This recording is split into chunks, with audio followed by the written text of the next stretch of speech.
Okay, सो मैं share कर रहा हूँ स्क्रीन को। आज की मीटिंग जो हमारी है बेसिकली ये मीटिंग है ऑब्जेक्शन हैंडलिंग के ऊपर, राइट।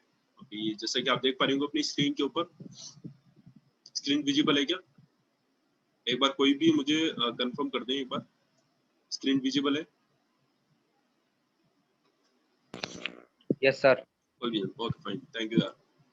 सो देखिए आज की मीटिंग का जैसे आप अभी देख पा रहे हैं यहाँ पे स्क्रीन के ऊपर मेरी ऑब्जेक्शन हैंडलिंग, राइट। अभी ऑब्जेक्शंस क्या है, जो नॉर्मली सेल्स के प्रोफेशन के अंदर जो लोग होते हैं उनको जो नॉर्मली ऑब्जेक्शंस मिलते हैं उनको हमें किस तरीके से हैंडल करना है और किस तरीके से हम ज्यादा सेल्स क्लोज कर सकते हैं। ताकि देखिए आज की ट्रेनिंग का जो एजेंडा बेसिकली है वो ये है कि आप लोगों के पास में मिनिमम से मिनिमम ऑब्जेक्शंस आए और साथ साथ के अंदर में, राइट, जो ऑब्जेक्शन आएंगे उन ऑब्जेक्शन को किस तरीके से हमें हैंडल करना है, जो हमारे प्रोस्पेक्ट्स हैं उन्हें हमें किस तरीके से हैंडल करना है, वो चीज आज बेसिकली हम आज के सेशन से सीखने वाले हैं। तो बहुत ज्यादा इंपॉर्टेंट है, डायरी पेन के साथ में अपने साथ में बैठिएगा। तो हम शुरू करते हैं आज का सेशन। आज के सेशन में बेसिकली हम तीन चीजें यहाँ से लेकर के जाने वाले, तीन चीजें आज हम यहाँ से सीखेंगे। नंबर 1 जो है इफेक्टिव तरीका ऑब्जेक्शन हैंडलिंग का। अब देखिए एक तो तरीका है कि आप नॉर्मली ऐसे ही कर रहे हैं, है ना, और एक तरीका है कि इफेक्टिव वे में करें ताकि हमें ज्यादा रिजल्ट मिले, राइट। तो effective way of objection handling आज हम यहाँ से सीखेंगे। ओवरकमिंग सेल्स ऑब्जेक्शंस, जैसा कि मैंने बताया था आपको, ऑब्जेक्शंस कम मिले, है ना, उनको जो ऑब्जेक्शंस मिल भी रहे उनको हमें किस तरीके से ओवरकम करना है वो एक तरीका भी हम सीखेंगे सेकंड पार्ट के अंदर। और थर्ड पार्ट में हम सीखेंगे जो 8 मोस्ट कॉमन जो सवाल होते हैं जो आप लोगों के सामने आते हैं, जो मैक्सिमम लोगों के सामने आते हैं इस तरीके के प्रोफेशन के अंदर, राइट। तो जैसे हम एफिलिएट सिस्टम के अंदर है तो हम किसी भी पर्सन को हमारा प्रोग्राम के बारे में बताते हैं, तो जो नॉर्मल हमारे ऑब्जेक्शंस आते हैं, जो कॉमन 8 मोस्ट कॉमन ऑब्जेक्शंस जो है उनका हमें किस तरीके से सॉल्यूशन मिलने वाला है आज के सेशन से, हमें वो चीज मिलेगी, राइट। ये तीन चीजों के बारे में हम डिस्कस करेंगे। तो सबसे पहले मैं आपको ये बता देना चाहता हूँ कि ऑब्जेक्शन हैंडलिंग एक्चुअल में क्या चीज है, ऑब्जेक्शंस क्या होते हैं और ऑब्जेक्शन हैंडलिंग क्या चीज है एक्चुअल में, राइट। तो वो चीज मैं आपको बताता हूँ। देखो आपका कोई भी प्रोडक्ट या फिर सर्विस जो ऑफर करते हैं सामने वाले को, और जहाँ पे जो बायर है उसके मन में कोई सवाल होते हैं, उसके मन में कोई शंका होती है, किसी भी तरीके का सवाल होता है, उसको बोलते हैं ऑब्जेक्शन। और उनको इस तरीके से हैंडल करना ताकि जो प्रोस्पेक्ट जो है, आपका जो प्रोस्पेक्ट है, फिर आप क्लाइंट कह सकते हैं, प्रोस्पेक्ट बोल सकते हैं, उसका दिमाग चेंज करना ताकि वो बाय करने के लिए रेडी हो जाए, हमारे प्रोडक्ट या फिर सर्विस को वो बाय करने के लिए रेडी हो जाए। इस तरीके का माइंड मेकअप करना सामने वाले को, इसको बोलते हैं ऑब्जेक्शन हैंडलिंग, राइट। कितने लोगों को मेरी बात समझ रही है कि ऑब्जेक्शन हैंडलिंग क्या चीज है? क्योंकि मैं ट्रेनिंग का जो मुद्दा है उसी तरीके समझ में हमें आ जाएगा कि ऑब्जेक्शन हैंडलिंग एक्चुअल में क्या है, कि जो आपका बायर है उसके मन में कुछ सवाल चल रहे होते हैं, उसके मन में कुछ क्वेरीज होती है, उन क्वेरीज को इस तरीके से रिजोल्व करना ताकि वो उसका माइंड मेकअप बन जाए हमारे प्रोडक्ट या फिर सर्विस को परचेज करने के लिए। इसको बोलते हैं ऑब्जेक्शन हैंडलिंग, राइट। अब गेटिंग माय पॉइंट, क्या आपको मेरी बात समझ आ रही है? तो एक बार आप चैट बॉक्स में टाइप करेंगे, आगे हम चलते हैं, राइट। तो effective way of objection handling के 4 तरीके हैं बेसिकली, है ना, ये 4 स्टेप का फॉर्मूला, ये चारों स्टेप का फॉर्मूला जो हमें फॉलो करना है जब भी आप किसी का ऑब्जेक्शन हैंडल कर रहे हैं, तब हमें ये 4 स्टेप का फॉर्मूला फॉलो करना है अगर हमें इफेक्टिव वे में उस चीज को करना है और हमें बेटर रिजल्ट्स अगर चाहिए, तो ये 4 स्टेप का फॉर्मूला, इसको हमें फॉलो करने की रिक्वायरमेंट है, राइट। अब नंबर 1 चीज इसके अंदर क्या है, देखो एक तो चीज यहाँ पर ये होती है यार कि लोग बस कर रहे हैं, है ना, सवाल आया कुछ भी और हमने ऐसे कुछ भी जवाब दे दिया, अपने हिसाब से अपनी कहानी बना करके हमने जवाब दे दिया। एक तो तरीका वो है और वो तरीका बिल्कुल भी गलत है, वहां से आपको रिजल्ट्स नहीं मिलेंगे। तो हम ऐसा तरीका फाइंड आउट करने की कोशिश कर रहे हैं जहां पे हमें रिजल्ट ज्यादा मिले, राइट। तो ये इफेक्टिव तरीका ऑब्जेक्शन हैंडलिंग का 4 स्टेप का फॉर्मूला, ये अपने दिमाग में रखना है। नंबर 1 चीज इसके अंदर क्या है कि लिसन। अब देखो 2 वर्ड्स होते हैं, एक हियरिंग होती है और एक होता है लिसनिंग। अब देखो हियरिंग क्या है, अब बहुत सारे लोग यहाँ पे अभी पार्टिसिपेंट बहुत कम है हमारे बीच में, तो बहुत लोग क्या करते हैं, मीटिंग के अंदर आते जाते हैं लेकिन वो क्या करते हैं, बस सुन के चले गए, उसको बोलते हैं हियरिंग। और 1% वो है कि जो ध्यान से सुन रहा है, बातों को ध्यान से सुन रहा है और उनको अप्लाई करता है, तो उसको बोलते हैं लिसनिंग, के ध्यान से सुनना, केयरफुली हियरिंग को हम बोलते हैं लिसनिंग। तो जब भी आप प्रोस्पेक्ट से बात कर रहे हैं, ऑन कॉल कॉल जब भी आपका चल रहा है, तो सामने वाले को सुने। अब सुने किस चीज के लिए? अब बड़े सारे लोग क्या करते हैं, सुनते पता है किस चीज के लिए? रिस्पॉन्ड करने के लिए, उनको जल्दी होती है जवाब देने की। तो हमें जवाब देने के लिए नहीं सुनना, मतलब रिस्पॉन्स करने के लिए नहीं सुनना है, अंडरस्टैंड करने के लिए सुनना, मतलब सामने वाले को समझने के लिए सुनना है, राइट। बस सामने वाला प्रोस्पेक्ट जो उसकी क्या प्रॉब्लम है एक्चुअल में, उसको सुनना, ना कि हमें रिस्पॉन्स करना है। बड़े सारे लोग क्या करते हैं, बस सामने वाला प्रोस्पेक्ट जल्दी से चुप हो जाए और हम जल्दी बोले, क्योंकि वो टेप रिकॉर्डर होते हैं, उनके दिमाग में सबसे पहले चीजें भरी हुई रहती है, ये बोलना है, सामने वाले ने बोला टाइम नहीं है तो उसका ये जवाब देना है, पैसे नहीं है उसका ये जवाब देना है, तो हम रेडी रहते हैं बोलने के लिए। आतुर जिसको बोलते हैं, आतुरता हिंदी के अंदर बोला जाता है, तो ये चीज हमें नहीं करनी है, राइट। सामने वाले की फीलिंग्स को और सामने वाले की जो एक्चुअल नीड है उसको हम कब समझेंगे, जब हम ध्यान से सुन रहे हैं सामने वाले की बातों को, हमारा जो प्रोस्पेक्ट है उसकी बातों को हमें ध्यान से सुनना है। तो लिसन, है ना, लिसनिंग किस चीज के लिए करनी है, रेस्पॉन्स करने के लिए नहीं करनी, समझने के लिए करनी है, अंडरस्टैंडिंग के लिए करनी है, राइट। तो लिसनिंग एक इंपॉर्टेंट एस्पेक्ट है ऑब्जेक्शन हैंडलिंग के अंदर। तो नंबर वन चीज जो आप लोगों को समझ आई होगी कि यहाँ पे हमें सुनना है सामने वाले की बातों को, राइट। और उसके बाद में जब अपन सुन लेते हैं, प्रोस्पेक्ट जो भी बात हमें हमारे सामने रखता है प्रेजेंटेशन देखने के बाद में, उसको सुनने के बाद में हम क्या कर सकते हैं, रिपीट भी कर सकते हैं उसकी बात को, कि भाई सामने वाले का पॉइंट हमें समझ में आ गया, उस चीज को हम रिपीट कर सकते हैं और अप्रिशिएट कर सकते हैं। देखो एप्रिसिएशन के अंदर वो ताकत होती है सर जो दुनिया के अंदर किसी और चीज के अंदर नहीं होती, जो ताकत एप्रिसिएशन के अंदर है, राइट। तो आप जब प्रॉब्लम फाइंड आउट करते हैं सामने वाले की प्रॉब्लम, जब आपको समझ आ जाती है और फिर उसके अकॉर्डिंग जब आप रेस्पॉन्स करते हैं, अप्रिशिएट करते हैं अपने प्रोस्पेक्ट को, तो उसका एक अलग इम्पैक्ट पड़ता है, पावरफुल इम्पैक्ट पड़ता है उस चीज का, और ऑब्जेक्ट हैंडलिंग में काफी ज्यादा हेल्प आपकी ये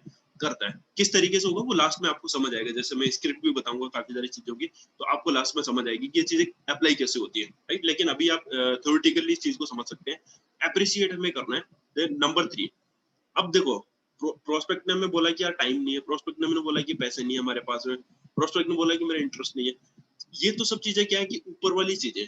अब इस जो ऊपर से बोल रहा है गेस्ट आपको, जो ऊपर से प्रोस्पेक्ट जो आपको बोल रहा है, उसके नीचे की क्या बात है, अंदर की क्या बात है वो जानना, इसको बोलते हैं इंस्पेक्शन, या फिर इंस्पेक्ट इसको बोलते हैं, कि अंदर की जो बात है ना, जो एक्चुअल में दिमाग में चल रहा है उसके, जो एक्चुअल में बैक ऑफ द माइंड जो चीज चल रही है ना, वहां तक हमें पहुंचना है और उस चीज का ही सॉल्यूशन हमें प्रेजेंट करना है ना। अभी इंस्पेक्ट कैसे होगा वो समझ आएगा आपको लास्ट के अंदर, इसलिए बोल रहा हूँ लास्ट तक हमें साथ में बने रहना, राइट।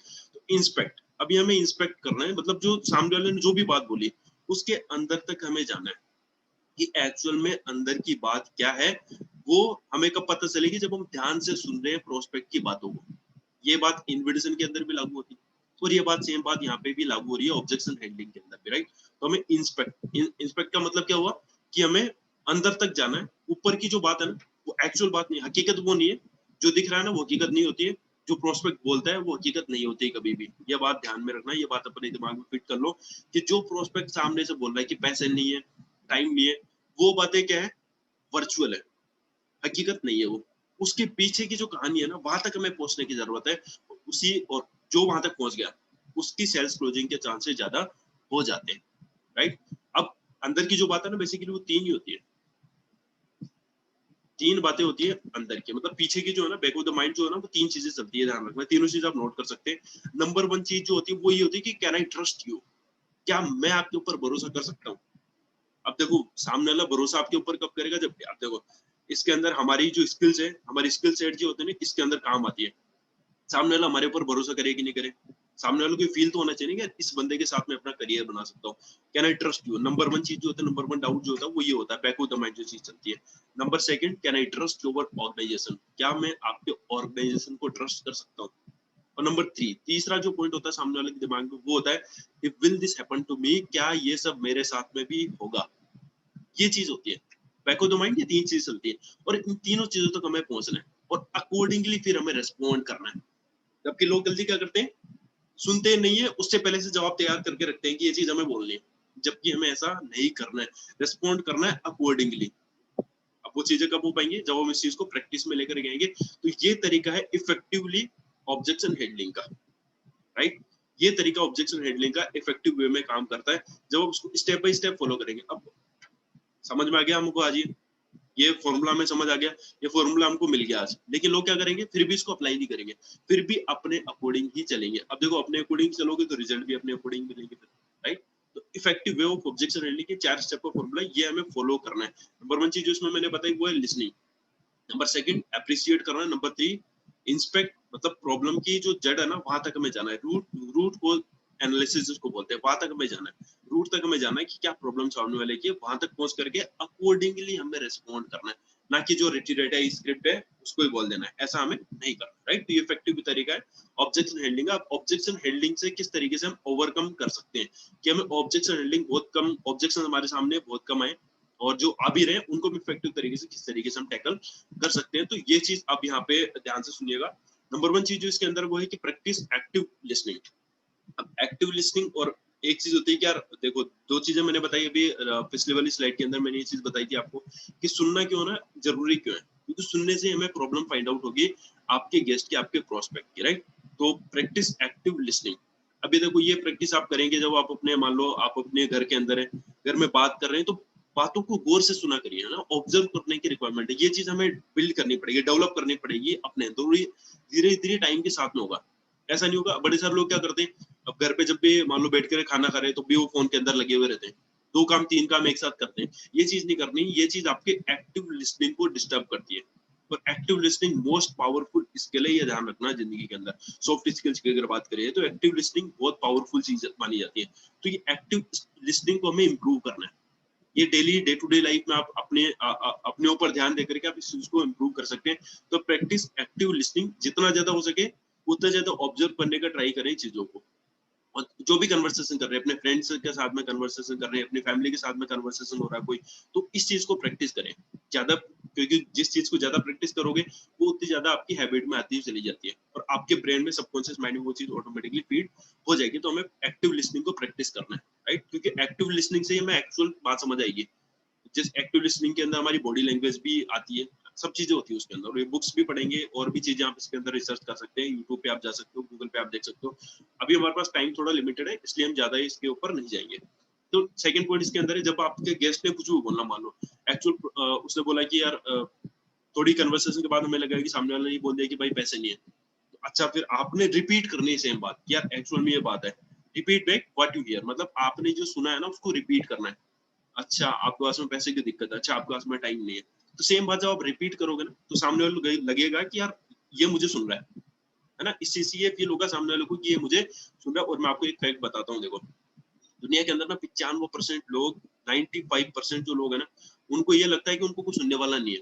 और जब आप सामने वाले की बात सुनते हो ना, रिपीट करते हो, तो सामने वाला अच्छा फील करता है। और ये जो हमारा प्रोफेशन है ना, ये लोगों को अच्छा फील करवाने का बिजनेस है, ये बात ध्यान रखो, राइट। तो repeat back what you here, मतलब जो भी आपने सुना है ना उसको रिपीट करना है कि सर आपने ये बोला, जैसे कि मैंने अभी एग्जांपल देकर के आपको समझाया।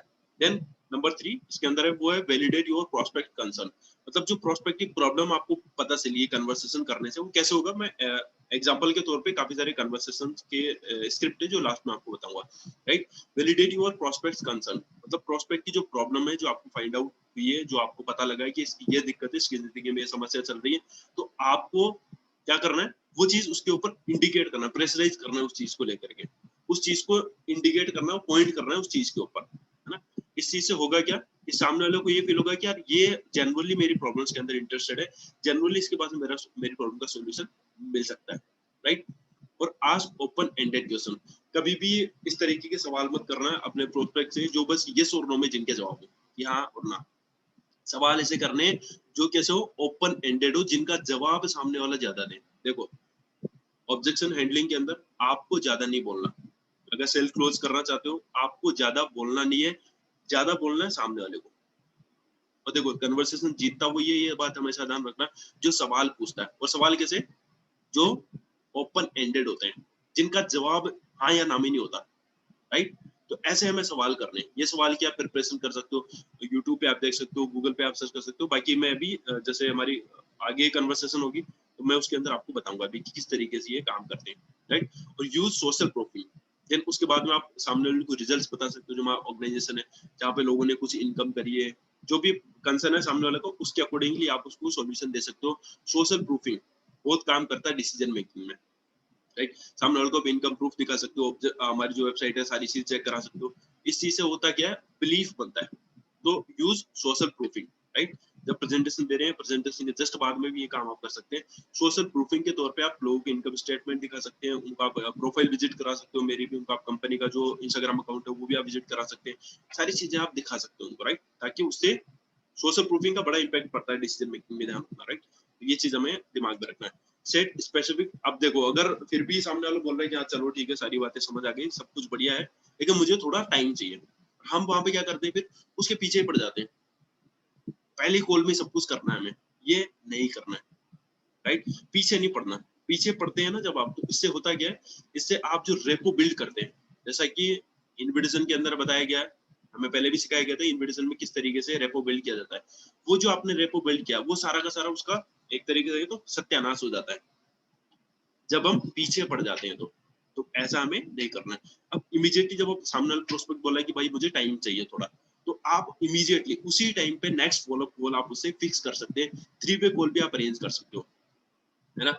डिसीजन मेकिंग में इजीनेस हो जाती है, आप अपने अप्लाइंग को इन्वॉल्व कर सकते हैं, आप प्रोस्पेक्ट से पूछ सकते हो भाई हम अगले टाइम वापस से कब बात कर सकते हैं, कितना टाइम आपको चाहिए, हम कब बात कर सकते हैं, नेक्स्ट कॉल हम कब सेटअप कर सकते हैं। देखो मैं आपकी, मेरे एक फ्रेंड है और मेरे अपलाइन भी है, मेरे से सीनियर भी है, जिनको काफी अच्छा एक्सपीरियंस भी है। आप हाइप क्रिएट करें अपने जैसे इमीडिएट सीनियर की, जैसे मान लो राहुल जी आपके अपलाइन है, तो आप राहुल जी का हाइप क्रिएट करें और फिर उनको बता करके कि भाई मैं मेरे सीनियर है, उनसे मैं आपकी बात करा सकता हूँ, ताकि आपको कोई नॉर्मली और भी कोई भी डाउट हो, कोई भी सवाल आपका रहे तो वो आपके क्लियर कर सकते हैं। तो हम नेक्स्ट फॉलो कॉल हम कब अरेंज कर सकते हैं, कब मैं तुम्हारी सर से बात करने के लिए मीटिंग अरेंज कर सकता हूँ कॉल के ऊपर, इस तरीके से हम बात कर सकते हैं। 3 वे कॉल हम अरेंज कर सकते हैं फॉलोअप के लिए, राइट। और एंटिसिपेट सेल्स ऑब्जेक्शन, अब देखो सेल्स ऑब्जेक्शन जो है ना वो ऐसा नहीं कि कोई बुरी बात है। अब देखो आपके सामने अगर कोई ऑब्जेक्शन नहीं आएंगे, आपको अगर कोई लोग मना नहीं करेंगे, लोग सवाल नहीं करेंगे आपके सामने, तो आप किस तरीके से इंप्रूव करेंगे, आप किस तरीके से इंप्रूव करेंगे, ये देखिए, है ना। तो इम्प्रूवमेंट करने के लिए हमारे सामने कुछ सवाल, अब देखो सब लोग ही अगर हाँ हाँ मैं बोल देंगे, हाँ तो हमें क्या दे करके जाएगा, पैसा, और ना हमें क्या दे करके जाती है, ना हमें दे करके जाती है सीख। हमेशा ये बात ध्यान रखना, है ना। ना का मतलब होता है next one, simple, as simple as that. और ना से ही हमें एक्चुअल में जो हमारे अंदर कहाँ पे हमें इम्प्रूव करने की जरूरत है वो चीजें हमें समझ आती है वहीं से, राइट। तो ये ऑब्जेक्शंस को किस तरीके से मिनिमाइज कर सकते हैं, ये प्रैक्टिस करना है हमें। ये सबसे प्रैक्टिस किस तरीके से कर सकते हैं, अब जो नॉर्मल जो कॉमन जो ऑब्जेक्शंस होते हैं उनका हमें किस तरीके से जवाब देना है, अब हम उस चीज के ऊपर आते हैं, राइट। अब जैसे कि पहला सवाल यहाँ पे लोग बोलते हैं, सबसे बड़ा कंसर्न जो आता है, जैसा कि मैं कुछ लोगों से बात भी कर रहा था, तो कुछ लोग मुझे बता भी रहे थे कि ये नॉर्मल सा सवाल जो लोग आपके सामने रखते हैं कि I don't have money to start, मतलब मेरे पास भाई पैसा नहीं है शुरू करने के लिए। अब हम इसका किस तरीके से जवाब दे सकते हैं, मतलब प्रोस्पेक्ट ने बोल दिया कि भाई मेरे पास में पैसा नहीं है। देखो सबसे पहली चीज तो आपको यहाँ पे समझने की जरूरत है, वो ये क्या है कि यहाँ पे जो है ना रियल प्रॉब्लम, एक्चुअल प्रॉब्लम जो है ना वो पैसे की नहीं है, एक्चुअल इशू जो वो पैसे का है ही नहीं। एक्चुअल इशू किस चीज का है कि सामने वाले को वैल्यू ही समझ नहीं आई हमारे प्रोडक्ट का। जब वैल्यू समझ में ना, आप मुझे बताओ ना यार, क्या मार्केट के अंदर लोग ऐसे नहीं है जो आईफोन परचेज करते हैं, मार्केट में ऐसे भी लोग हैं जो भाई अब, है ना, 1 लाख रुपए का आईफोन आएगा तो उसको भी लोग परचेज करेंगे, वो भी लोगों को चीप नहीं। तो मार्केट के लोग BMW भी बाई करते हैं, मार्केट लोग ऑडी भी परचेज करते हैं, वही पेल्टो भी परचेज करते हैं, है ना। अब जो BMW बाई कर रहा है उसके लिए अल्टो क्या लगेगी यार, सस्ती है ना, उसके लिए चीप ही लगेगी। लेकिन जो अल्टो परचेज कर रहा है उसके लिए BMW क्या लगेगी। अब ऐसा क्यों हुआ, उसको क्या लगता है कि यार 4 पहिए उसमें भी है, 4 पहिए BMW में भी है, 4 पहिए इधर भी है। तो लेकिन दोनों में क्या है फर्क है, फर्क किस चीज का, वैल्यू का फर्क है ना। तो वर्थ समझ में नहीं है, एक्चुअल में सवाल क्या ना, एक्चुअल में जो बात है यहाँ पर वो क्या है, पैसे की नहीं है, वो किस चीज की है, वैल्यू की है, कि सामने वाले को वैल्यू ही समझ नहीं आई प्रोडक्ट की। तो वो चीज हमें वापस से क्लियर करनी है। क्या क्लियर करना है, वो हमें समझने की जरूरत पड़ेगी अकॉर्डिंग जो क्वेश्चंस आते हैं उसके अकॉर्डिंगली। तो यहाँ पे जो सवाल होता है ना वो पैसे का नहीं होता है कि पैसे नहीं है मेरे पास में, एक्चुअल जो सवाल है ना वो है वैल्यू का, राइट। अब आपको कहाँ पे फोकस करने की जरूरत है, पूरे कन्वर्सेशन में जो भी अब आप बोलेंगे, जिस तरीके से सवाल आप करेंगे, तो वहां पे आपको फोकस करने की जरूरत है, वैल्यू जो प्रोवाइड कर रहे हैं उस चीज के ऊपर फोकस करने की जरूरत है। आप बता सकते हो सामने वाले को कि नई करियर अपॉर्चुनिटीज क्या हो सकती है जब आप हमारे कोर्स कंप्लीट करते हैं। तो जैसे कि हमारा डिजिटल मार्केटिंग का कोर्स है, तो डिजिटल मार्केटिंग कोर्स करने के बाद में आपको क्या चीज हेल्प कर सकती है आगे, वीडियो एडिटिंग का कोर्स करके आपको क्या हेल्प हो सकती है, वेबसाइट वाला जो हमारा कोर्स है, जो वर्डप्रेस ट्यूटोरियल वाला कोर्स है वो करके आपको क्या हेल्प हो सकती है, वो चीज बताना, करियर ऑप्शंस लोगों को बताना। वो चीज जब आप बताते हैं तो वैल्यू बिल्ड होती है उस चीज से, यार वैल्यू फॉर मनी प्रोडक्ट मुझे मिल रहा है, वो चीज लोगों को फील होती है। इस तरीके से इसको मैं क्राफ्ट भी करूंगा, अभी आपको समझ आएगा, राइट। अब आप आगे पूछ सकते हो कि सामने वाला स्टार्ट क्यों करना चाहते हैं, कि भाई आपको स्टार्ट क्यों करना है, शुरुआत क्यों करनी है, उसको मैं क्राफ्ट करूंगा अभी, है ना, ये पॉइंट्स मैं आपको समझा रहा हूँ। अब देखो मैं इसको जवाब देकर के आपको बताता हूँ। लेट्स से फॉर एग्जांपल कि आपका गेस्ट ने बोला कि भाई मेरे पास में पैसे नहीं है, तो आपको यहाँ पे समझ आ गया कि ये जो है ना सवाल पैसे का नहीं है। अब आप क्या बोल सकते हो सामने वाले को, अच्छा यार आपस में पैसे की दिक्कत है, भी पैसे की समस्या है, चलो ठीक है मैं समझ सकता हूँ इस बात को। और भाई देखो आज से कुछ टाइम पहले जब मुझे इस चीज के बारे में बताया गया था, जब मुझे इस प्रोग्राम के बारे में पता लगा था, तो मेरे पास में पैसे की दिक्कत थी, मेरे पास में पैसे की समस्या थी, इसको बोलते हैं triple F formula, feel, felt and found, है ना। सामने वाला जो फील कर रहा है वो आपको फील करना है और अकॉर्डिंगली हमें रेस्पॉन्ड करना है, राइट। तो जो सामने वाला फील किया भाई मेरे पास पैसे नहीं, तो आपने भी सेम बात बोल दी कि भाई मेरे पास कोई पैसे नहीं थे जब मैंने इस चीज के बारे में देखा था। लेकिन भाई जब मुझे बात समझ आई, अच्छा मुझे एक बात बताओ, आप सामने वाले सवाल कर सकते हो। अब आपको क्या करना है, यहीं पे पॉज करके सवाल करना है। अच्छा मुझे एक बात बताओ, आप वैसे शुरू क्यों करना चाहते हो, आप वैसे स्टार्ट क्यों करना चाहते हो। चलो ठीक है, आपके पास पैसे की दिक्कत है, कोई दिक्कत नहीं है, लेकिन आप शुरू क्यों करना चाहते हैं, स्टार्ट क्यों करना चाहते हैं। सामने वाले को फिर जवाब देने दो, कन्वर्सेशन को थोड़ा लंबा करो, है ना। अब ये जो सवाल है ना वो हाँ या ना का नहीं है, जैसा मैंने सवाल किया, ये हाँ या ना का नहीं है, ओपन एंडेड क्वेश्चन है। सामने वाला जवाब देगा इस चीज का, अब जवाब देता है उसके बाद जो भी वो जवाब देता है उसको ध्यान से सुनना है, क्योंकि वो लास्ट में भी काम में आती है वो चीज, राइट।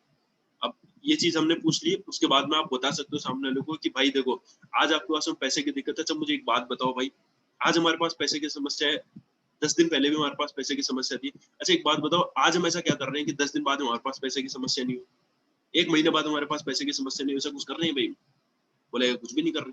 तो आज आपके पास में एक अपॉर्चुनिटी है। अच्छा मैं आपसे एक सवाल करता हूँ यार, दोस्त मुझे एक बात बताना है यार, आज मान लो खुदा ना ऐसा कुछ हो, लेकिन मान लो आपका एक्सीडेंट हो जाता है, तो डॉक्टर आपको बोलता है कि भाई आपका पैर जो है ना, पैर की ज्यादा लगी है और ऑपरेशन करना पड़ेगा, फिर ऐसे सिचुएशन में भी क्या डॉक्टर को ये बोलोगे कि भाई पैसे नहीं है मेरे पास में, नहीं नहीं बोलेंगे ना। वहां से पैसे कहाँ से आएंगे, पैसे वहां पे नहीं होंगे घर में, फिर भी हम अरेंज कर लेंगे। क्यों कर लेंगे, क्योंकि देखो जान बचाने का जहाँ पे सवाल आ गया वहां पे पैसे अरेंज कर ही लेंगे। दूसरा एग्जांपल एक और आप दे सकते हो कि भाई मान लो मैं आपको अभी अपने रिवॉल्वर निकालता हूँ, मैं आपके सामने, मैं आपकी कनपट्टी के ऊपर रखता हूँ और आपको बोलता हूँ कि भाई मेरे को 1 घंटे के अंदर अंदर में 7,000 रुपए चाहिए, ना आपको घर वालों को बताना, लेकिन मेरे को 7,000 रुपए चाहिए। अब बताओ कि पैसे आएंगे कि नहीं आएंगे, बोलेगा बिल्कुल आएंगे। अच्छा तब पैसे कहाँ से आ जाएंगे, तब तो हम कैसे भी कर लेंगे। क्यों, क्योंकि जिंदगी बचाने का सवाल जहाँ पे आ गया वहां पे तो पैसा बनाने के लिए, बचाने के लिए अरेंज करने को रेडी है, लेकिन जहाँ पे हम कुछ करियर में एडवांस हमारी स्किल्स में कुछ ऐड कर सकते हैं, जहाँ पे हम इनकम का सोर्स बना सकते हैं अपने लिए, जहाँ पे हम ऑनलाइन बिजनेस हम करना सीख सकते हैं, वहां पे हम 7,000 रुपए में निपट रहे हैं। अच्छा दोस्तों के साथ हम पार्टी करते हैं, उस पास में पैसे कहाँ से आते हैं उस चीज के लिए, बोले घर से ले लेते हैं, वो तो एजुकेशन के लिए घर से क्यों नहीं ले सकते पैसे, बिल्कुल ले सकते हैं, राइट। तो इस तरीके की 2-3 एग्जांपल देकर के आप सामने वाले को थोड़ा क्या चीज फील करवा सकते हो कि ये चीज जरूरी है। देन उसके बाद में आप उनको करियर अपॉर्चुनिटीज बता सकते हो कि हमारे जो कोर्स है वो कोर्स करने के बाद आपका सामने क्या क्या करियर अपॉर्चुनिटी आपके सामने खुल जाती है, राइट। और एट द एंड लास्ट में आपको क्या करना है, एक्चुअल में जो सवाल है ना वो ये है कि यार ये चीज मेरे से नहीं हो पाएगी, एक्चुअल में ये जो सवाल है वो ये है। तो अब आपको क्या करना है, कॉन्फिडेंस बिल्ड करने के लिए, फिर बिलीफ बिल्ड करने के लिए आप एक एग्जांपल दे सकते हो। मान लो आप पूछ सकते हो कि भाई मान लो एक बार के लिए जैसे कुलदीप जी है, तो कुलदीप जी मान लो आपके कॉलेज के अंदर एक रेस हो रही है, उस रेस का पार्टिसिपेट ही नहीं करते उस रेस में, ये सोच के कि मेरे को तो यार दौड़ना ही नहीं आता, मैं कभी दौड़ने ही नहीं गया, है ना, मैं बहुत बुरा एथलीट हूँ तो मेरे से तो नहीं होगा। आप ये सोच करके हिस्सा ही नहीं लेते हो तो क्या जीत सकते हो, कभी नहीं जीत सकते ना। लेकिन अगर हम उस चीज में पार्टिसिपेट करते हैं, अगर हम वहां पे पार्टिसिपेट करते हैं तो शायद कुछ चांस है ना, लेकिन पार्टिसिपेट ही नहीं करेंगे तो कोई भी चांस नहीं है, राइट। तो ये चीज आप बता सकते हो सामने वाले को कि वही चीज सेम चीज यहाँ पर है, अगर हम शुरू करते हैं तो पैसा हम बना सकते हैं, शुरू नहीं करेंगे तो कोई भी चांस नहीं है, राइट। तो इस तरीके का आप इस सवाल का जवाब दे सकते हैं। देन आगे एक नॉर्मल सा क्वेश्चन, एक नॉर्मल सा सवाल आगे जो हमारा रहता है, जो गेस्ट बोलते हैं आई डोंट हैव टाइम, मतलब मेरे पास में टाइम नहीं है इस चीज को करने के लिए, राइट। अब यहाँ पे आपको समझने की जरूरत है कि ये प्रायोरिटीज का मैटर है ना, मतलब प्राथमिकताओं का ये मैटर है बेसिकली अगर देखा जाए तो। अब सामने वाले को आप जवाब क्या दे सकते हो, इस तरीके से आप बोल सकते हो कि देखो पहले रुकना है, हमें पोज करना है, 5 सेकंड एटलीस्ट आप पोज करो, सामने वाले जो भी बोला थोड़ा रुकना है। तो रुकते हैं ना जो स्टार परफॉर्मर होते हैं सेल्स के प्रोफेशन के अंदर, वो लोग पोज करते हैं थोड़ा, जब प्रोस्पेक्ट सामने से कुछ बोलता है तो पोज करो, पहले 5 सेकंड रुको, उसके बाद बोलोगे अच्छा आपके पास टाइम नहीं है, तो फिर से यूज करनी है हमें ट्रिपल एफ टेक्निक, फील, फेंट एंड फाउंड। अच्छा भाई जब मुझे आज से कुछ टाइम पहले जब मुझे इस प्लेटफॉर्म के बारे में बताया गया था, मुझे जब इस चीज का पता लगा था, तो यार देख मेरे को भी ऐसे लगा था मेरे पास में टाइम तो मेरे पास में नहीं था यार, है ना, क्योंकि मैं भी स्टडी कर रहा हूँ और जो भी सामने वाला बोलता है ना उसी के अकॉर्डिंग मैं बोल रहा हूँ, मैं भी स्टडी कर रहा हूँ, मैं भी पढ़ाई कर रहा हूँ, तो टाइम मेरे पास में भी नहीं था बॉस। जैसे मुझे एक बात बताओ यार, तेरे पास कितने घंटे पूरे दिन में, 24 घंटे, तो मेरे पास कितने हैं, 24 घंटे। अच्छा और जो बाकी लोग पूरी दुनिया के अंदर उनके पास 25 घंटे होते होंगे, मुकेश अंबानी के पास तो 25 घंटे होते होंगे, है ना। जेफ बेजोस के पास 50 घंटे होते होंगे पूरे दिन में, नहीं बोले क्या ना 24 घंटे होते हैं, तो सबके पास में 24 घंटे होते हैं भाई। टाइम किसी के पास में नहीं होता, टाइम मैनेज करना पड़ता है, टाइम होता किसी के पास में नहीं है, टाइम मैनेज करना पड़ता है। अब देख टाइम मैनेजमेंट के लिए, अच्छा तू मुझे एक बात बता भाई, क्या करता है पूरे दिन भर, या पूरे दिन में क्या करता है, क्या तेरा शेड्यूल रहता है? आप शेड्यूल निकलवाओ सामने वाले को, ask about the schedule, right? और आप एग्जांपल दे सकते हो, वही चीज जैसे मैंने अभी बताया कि अंबानी का आप एग्जांपल दे सकते हो कि भाई उसी 24 घंटे के अंदर मुकेश अंबानी जी इतना बड़ा बिजनेस एम्पायर चलाते हैं, उसी 24 घंटे को यूज करके हमारे प्राइम मिनिस्टर नरेंद्र मोदी जी पूरा देश चलाते हैं, उसी 24 घंटे को यूज करके एक भिखारी पूरे दिन में भीख मांगता है और अपनी रात की रोटी का जुगाड़ करता है। वहीं पे 24 घंटे में अंबानी क्या कर रहा है, कितना बड़ा एम्पायर बिल्ड कर रहा है। अब सवाल ये हमारा कि यार हम किस कैटेगरी में, 24 घंटे ये सबके पास में, हम क्या कर रहे हैं उस 24 घंटे को? हम प्रोडक्टिवली उस 24 घंटे से जो हम खाली टाइम इधर उधर वेस्ट करते हैं, उसी टाइम को यूटिलाइज करके हम हमारे लिए एक ऑनलाइन इनकम का सोर्स हम बिल्ड कर सकते हैं। तो क्यों हम टाइम नहीं दे सकते यार, है ना? तो ये चीज आप इसको इस तरीके से जवाब आप क्राफ्ट कर सकते हैं। ये प्रायोरिटीज का मैटर है, आपको प्रायोरिटी सेट करवानी पड़ेगी थोड़ा सा क्लियर करके माइंड के अंदर, कि सामने प्रोस्पेक्ट के माइंड में क्लियरिटी डालनी पड़ेगी कि अर्निंग क्यों करनी है और ये कोर्सेज क्यों बाय करने हैं, इंपॉर्टेंस बतानी पड़ेगी, राइट? इसके बाद में आई डोंट हैव इंटरेस्ट, कि भाई मेरा इंटरेस्ट नहीं है इन सब चीजों के अंदर से काम मुझे नहीं करना, इंटरेस्ट नहीं है ना? अच्छा एक बात, अब आप यहाँ पे इस तरीके का वही ट्रिपल एफ हमें टेक्निक जरूर यूज करनी है ना? ट्रिपल एफ टेक्निक यूज करके उसके बाद में मैं सवाल क्या करना, अच्छा एक बात बताओ भाई, किस चीज में इंटरेस्ट नहीं है? अच्छा आपका लर्निंग में इंटरेस्ट नहीं है, ऑनलाइन लर्निंग जो हम प्रोवाइड कर रहे हैं उस चीज के अंदर इंटरेस्ट नहीं है। अच्छा इंटरेस्ट पैसे कमाने में इंटरेस्ट नहीं है, पर्सनल ब्रांडिंग में इंटरेस्ट नहीं है आपका। अच्छा तो फिर बताओ भाई इंटरेस्ट किस चीज में, पैसा कमाने में इंटरेस्ट नहीं है, लर्निंग में तुम्हारा इंटरेस्ट नहीं है, पर्सनल ब्रांडिंग में तुम्हारा इंटरेस्ट नहीं है, फिर इंटरेस्ट किस चीज में है? देखो मैं जो मुझे एक बात बताना भाई, सुबह जल्दी उठ करके कॉलेज जाने में इंटरेस्ट होता है। जब आगे चल के 2-3 साल बाद में जब सुबह उठोगे जल्दी 8 बजे उठ करके ऑफिस जाओगे, बॉस की गालियां सुनोगे, उस चीज में इंटरेस्ट आएगा? तो लगेगा नहीं आएगा। यार हम सारे काम ऐसे थोड़ी करते हैं जिनमें हमारा इंटरेस्ट ही होता है। हमारा इंटरेस्ट किस चीज में, क्रिकेट खेलने में, हमारा इंटरेस्ट किस चीज में, मूवी देखने में, लेकिन क्या पूरी जिंदगी पर वो काम कर सकते हैं? नहीं कर सकते ना। कुछ काम ऐसे भी होते हैं जो जिनमें हमारा इंटरेस्ट नहीं होता लेकिन फिर भी हम वो काम करते हैं। तो सेम चीज वही है, आज जो काम तुझे लग रहा है कि तेरा इंटरेस्ट नहीं है, कल को तुझे, आज अगर ये काम नहीं करेगा तो कल को तेरे को वो काम करने पड़ेंगे जो तेरे इंटरेस्ट के नहीं है, मजबूरी के अंदर तुझे करना पड़ेगा। सेम चीज यहाँ पर है, मैक्सिमम काम हम ऐसे ही तो करते हैं जिनमें हमारा इंटरेस्ट नहीं होता यार। इंटरेस्ट होता है जो काम तो हम करते नहीं है, क्रिकेट खेलने में सबको इंटरेस्ट है, वो हम नहीं करेंगे, कैसे नहीं कर सकते? वहां पे क्यों? आज तो हम खेल रहे हैं लेकिन कल जब करियर बनाने की बात आएगी तब फिर क्या करेंगे? तो इस तरीके से आप थोड़ा सीरियस कर सकते हो सामने वालों को। फिर उसके बाद में आना है हमें हमारे अपॉर्चुनिटी के ऊपर बिलीफ दिलवाने वाली जो बात है, जैसे मैंने बताया था अभी, वो एग्जांपल देकर के आप बता सकते हो कि जो हमने कॉलेज वाली रेसिंग वाला एग्जांपल लिया था वो आप बता सकते हो। उससे बिलीफ बनता है, सामने वाले को भरोसा होता है, सामने वाले को अपने ऊपर, राइट? और ऑर्गेनाइजेशन के ऊपर भरोसा आप दिला सकते हैं, जो हमारे इनकम प्रूफ से आप वेबसाइट दिखा सकते हो, डॉक्यूमेंट्स में ग्रुप में भेज दूंगा, तो वो चीजें आप यूज करके उस चीज को प्रॉफिट ले सकते हैं। उसके बाद में आगे हम चलते हैं, I have never heard about your company, मतलब मैंने आपकी कंपनी के बारे में ज्यादा सुना नहीं है, कभी देखा भी नहीं है, कभी सुना नहीं है इस चीज के बारे में। अब देखो ये जो है ना, ये ऑब्जेक्शन बेसिकली है, ये है कि सामने वाला प्रोस्पेक्ट आपसे ज्यादा मांग रहा है, इन्फॉर्मेशन उसको चाहिए, तो कंपनी के बारे में जितनी इन्फॉर्मेशन वो सब आप उसको प्रोवाइड करो। जैसे कंपनी का वेबसाइट हो गया, जो हमारा प्रोडक्ट है उसके बारे में लोगों को बताओ बढ़िया तरीके से, विजन क्या है कंपनी का, मिशन क्या है कंपनी का, उस चीज के बारे में बताओ, राइट? और you need to build trust for the company.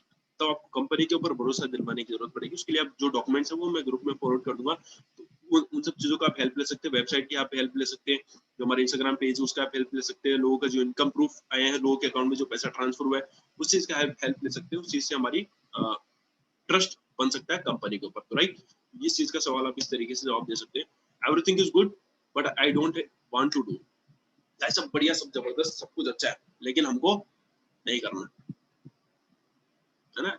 ऐसा भी सवाल आ सकता है कभी सामने से। तो ये जो क्वेश्चन है ना, ये क्वेश्चन है बेसिकली सामने वाले का ट्रस्ट, मतलब भरोसा कंपनी के ऊपर, कि भरोसा कंपनी के ऊपर उसको नहीं है। तो वही चीज हमें जो कंपनी वाली इंफॉर्मेशन में हमने बातें बताई, वो सारी बातें हमें सेम यहाँ पे भी बतानी है। तो ट्रिपल एफ यूज करना है, हमें से कोर्स करके ट्रिपल एफ यूज करना है, कि भाई मुझे भी यही लगा था जब मैंने स्टार्टिंग में देखा, जब मैंने बात किया था देखा था, तो मुझे भी यही लगा था कि भाई यार सब कुछ बढ़िया था, सब जबरदस्त था, लेकिन मैंने भी अपने दोस्त को ये बोला था कि भाई मेरे को नहीं करना है, सब बढ़िया, सब जबरदस्त है, कोर्सेज बढ़िया, सब कुछ अच्छा है, लेकिन मुझे नहीं करना। ये ट्रिपल है। और उसके बाद फिर आप कंपनी के बारे में बताओ, उसके बाद आप लोगों की ग्रोथ के बारे में बता सकते हो, वहां से ट्रस्ट बनना शुरू होगा, राइट? एक बार आप अपलाइन फॉलोअप करवा सकते हैं वहीं पे, और जो हम वैल्यूज देते हैं, जैसे कोर्सेज के अंदर आपको क्या वैल्यू मिलने वाली है, वो चीज आप लोगों को बताओ, राइट? जो नई करियर अपॉर्चुनिटी आपके सामने क्या आ सकती है वो चीज आप लोगों को बताओ उस चीज के बारे में। तो इस सवाल को हम इस तरीके से टैकल कर सकते हैं। देन हम आगे आते हैं, it's not important for me right now, मतलब ये मेरे लिए अभी के टाइम के लिए ज्यादा इम्पोर्टेंट नहीं है, ये मेरे लिए ज्यादा इम्पोर्टेंट नहीं है अभी। तो अभी आप क्या बोलो, ओ भाई बस क्या करना है, ओ भाई ऐसा ना, ये ऐसा रिएक्शन देना है, बस यही काम कर देगा। फिर सामने वाला बोलेगा आपके लिए, इन्फॉर्मेशन देगा वो आपको कि क्यों जरूरी नहीं है, वो खुद बोलना चालू कर देगा। कभी कभी सिर्फ इतना बोलोगे ना, ओ तो अभी वो काम कर जाता है, राइट। तो वो समटाइम्स ये इनफ होता है करने के लिए, ज्यादा कुछ नहीं बोलना, वो खुद बोलना चालू कर देता है। फिर वहां से हमें रियल प्रॉब्लम समझ में आना शुरू होती है। फिर आप बताओ, यही मैटर है, जैसे कि मैंने बताया था, प्रायोरिटीज का मैटर है। प्रायोरिटी क्या है, उसका उसका शेड्यूल निकलवाना, वही सब। फिर हमें उस तरीके के अकॉर्डिंगली हमें हमारा प्रोडक्ट सामने वाले को प्रेजेंट करना है, राइट। और एक अर्जेंसी क्रिएट करनी है माइंड में, है ना। अर्जेंसी किस तरीके से क्रिएट आप कर सकते हैं, जैसे कि हम बताते हैं लॉस ऑफ डिले, नॉर्मली लोगों को पता है ना। और जो अब लॉस ऑफ डिले काफी अच्छा काम करता है सेंस ऑफ अर्जेंसी क्रिएट करने के लिए, राइट। तो ये चीज है कि अभी क्यों जरूरी है, लॉकडाउन है, अभी सारी चीजें हैं, तो घर पे सब लोग बैठे हैं, इनकम करना क्यों जरूरी है, वो अर्जेंसी क्रिएट करना है, राइट। तो और देन हम आगे चलते हैं, मुझसे नहीं हो पाएगा, कि मैं ये नहीं कर सकता। ये सिंपल है, खुद के ऊपर भरोसा नहीं है कि हमसे होगा कि नहीं होगा। अब यहाँ पे आप कह सकते हो वही ट्रिपल एफ हमें यूज करना ही करना है, feel pain found formula use करना है। उसके बाद में एक इजीनेस ऑफ बिजनेस, हम क्या बोल सकते हैं गेस्ट को, एक भाई मुझे एक बात बताया यार, हम रेगिस्तान में क्या रेत बेच रहे हैं क्या, या फिर हम पाकिस्तान में बोम बेच रहे हैं, कश्मीर में बर्फ बेच रहे हैं, ऐसा कुछ तो है ही नहीं ना। हम ऐसी कंट्री जहाँ पे इस ये जो एजुकेशन है, हम भी न्यू ईयर एजुकेशन जिस चीज की हम बात करते हैं, वो जो रिक्वायरमेंट है, जो जरूरत है आज के टाइम की, आज के समय की, वो चीज हम प्रोवाइड कर रहे हैं, जिसके लोगों को, हर एक इंसान को रिक्वायरमेंट है। तो मुझे पता है कि लोग परचेज नहीं करेंगे, बिल्कुल करेंगे। तो यहाँ से आप इजीनेस ऑफ बिजनेस दिखा सकते हो कि बिजनेस करना कितना आसान है, राइट। मुझसे नहीं हो पाएगा, इस चीज का जवाब इस तरीके से दे सकते हैं। वो ट्रिपल एफ जरूर यूज कर रहे हैं, मुझे भी ऐसा ही लगा था कि मुझसे नहीं हो पाएगा, लेकिन फिर मैंने सोचा, और आप इजीनेस ऑफ बिजनेस उसको देखा। उसके बाद में एक मोस्ट कॉमन पापा ने मना कर दिया। अच्छा मुझे एक बात बता भाई, कि सारे काम पापा से पूछ के करता है? गर्लफ्रेंड बनाई पापा से, गर्लफ्रेंड बॉयफ्रेंड बनाए पापा से पूछ करके बनाए थे, हैं? दोस्तों के साथ में जाते हैं पार्टी करने के लिए, कॉलेज बंक करके मूवी देखने के लिए, पापा से पूछते हैं? नहीं पूछते। सारे काम पापा से पूछ के करता है? लगा नहीं। फिर यहाँ पर जब आप बात आई पापा को ही सपोर्ट करने के लिए, हमारी फैमिली को फाइनेंशियल सपोर्ट करने के लिए, वहां पे बोलेंगे पापा ने मना कर दिया। जब पापा से बिना पूछे कितने सारे काम करता है, गलत काम करता है, तो ये अच्छा काम करने की बारी है, तो क्यों नहीं कर सकते, बिल्कुल कर सकते हैं। और सबके पापा ने मना किया था, मेरे पापा ने मुझे मना किया था, लेकिन मैंने अपने दोस्तों से पैसा अरेंज किया और फिर उसके बाद में शुरू किया। तो इस तरीके से इस चीज का जवाब दे सकते हैं। तो ये चीज हमारी मीटिंग आज की खत्म हो गई। ये मेरा ईमेल एड्रेस और ये सारी चीज नोट कर सकते हैं, मोबाइल नंबर मेरा है, और कभी भी आप मुझे कॉल कर सकते हैं 4 बजे से 10 बजे के बीच में, मैं सब सवालों के जवाब आपको देने के लिए रेडी हूँ, right. So thank you so much for joining the session, और उम्मीद करता हूँ आपको ये हेल्पफुल रहा होगा। और हमारा जो नेक्स्ट सेशन रहेगा वो रहेगा सेल्स क्लोजिंग के ऊपर, कि क्लोजिंग कैसे करनी है, फॉलोअप कैसे करना है, वो चीज के ऊपर भी मैं जल्दी कंटेंट लेकर के आने वाला हूँ। So thank you so much for joining me. Okay, उम्मीद करता हूँ समझ में आई होगी आपको। थैंक यू, एंड कर रहा हूँ मैं सेशन को।